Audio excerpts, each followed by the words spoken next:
फरासत uncle की बेटी को डिवोर्स। इस वाक़े का ताल्लुक जो है ना वो हफ्सा की मौत से जोड़ेगा जा। चुप करके बैठ जा बस। तुम्हें तो देख के लगता ही नहीं है कि मुझे छोड़ने का जरा सा भी गम है तुम्हें। तुम्हारे जैसे शोहर को छोड़ने के बाद तो खुशी होगी ना।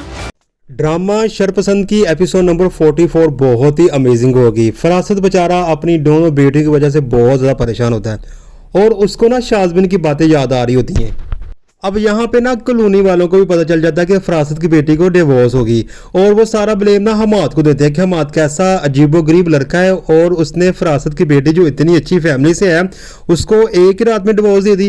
ये खबर ना इतनी वायरल होती है कि पूरी सोसाइटी ना हमाद को बुरा भला कहती है। अब हमाद इसका जवाब सिर्फ तब देता है जब वो जो मैसेजेस जो ईमान ने हफ्सा को किए होते हैं वो मैसेजेस सोसाइटी के ग्रुप में डाल देता है। इस तरीके से सबको वो सुनने पड़ते हैं और सुन के ना वो डिसाइड करते हैं कि वाकई ईमान को जो डिवोर्स हुई ना इसका ताल्लुक ना हफ्सा की मौत तक पहुंचेगा। अब ये खबर ना जैसे ही फरासत को पता चलती तो फरासत ना वो बहुत परेशान होता है और वो मैसेजेस सुनता है। सुनने के बाद ना रोबी चलाती है कि जो फरासत साहब कहेंगे वही होगा, लेकिन फरासत कहता है खामोशी इख्तियार करें, बहुत बुरा हो गया। यानी कि अब फरासत ना पछताना शुरू हो रहा है कि मैंने बहुत बुरा किया जिसकी सजा मुझे मिलती जा रही है। अब यहाँ पे ना इस एपिसोड के अंदर फिदा जो होगा ना वो चाहेगा कि किसी तरीके से सनम वापस आ जाए और वो निगरानी करता है। जैसे ही सनम का आने का टाइम होता है छत पे वो देखता है, सनम होती है, तैमूर होता है और साथ शाज़मीन होती है। वो इसको ना किसी और रंग में ले आता है क्योंकि वो नहीं जानता कि शाज़मीन और सनम और तैमूर का एक साथ होना क्या वजह हो सकती है, लेकिन उसको इस चीज़ का पता नहीं कि शाज़मीन और तैमूर की शादी होने वाली है। और वो ना सनम को मैसेज करता है कि तुम बहुत ज़्यादा खुश हो मुझे छोड़कर, और सनम आगे से भी रिप्लाई करती है कि तुम जैसा शोहर हो ना उसको छोड़ के बंदा खुश ही होता है।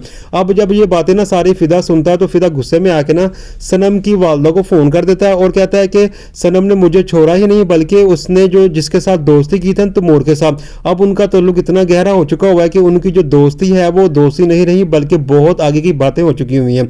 ये सारी बातें सुनने के बाद ना सनम की जो वालदा होती है वो सोच में पड़ जाती है कि वाकई सनम ऐसे भी हो सकती है। लेकिन यहाँ पे ना तैमूर और शाज़मीन की बातें पक्की हो रही होती हैं कि अब उनकी शादी कब होगी, डेट फिक्स हो रही होती है और इसमें जो ज़्यादा मेन किरदार होता है वो सनम अदा कर रही होती है। लेकिन इस बात का ना फिदा को पता नहीं होता और फिदा अंदर ही अंदर से ना जलता रहता है कि किस कदर बेवफा निकली है सनम, और जो उसने कहा था ना फरासत ने वो बिल्कुल सच हुआ। लेकिन उसको ये नहीं पता कि फरासत ने आग लगाई थी और वो आग ना अभी भी लगी हुई है और जिसका नुकसान ना सिर्फ और सिर्फ फिदा का हो रहा है। यहीं पे ये एपिसोड भी खत्म हो जाएगी।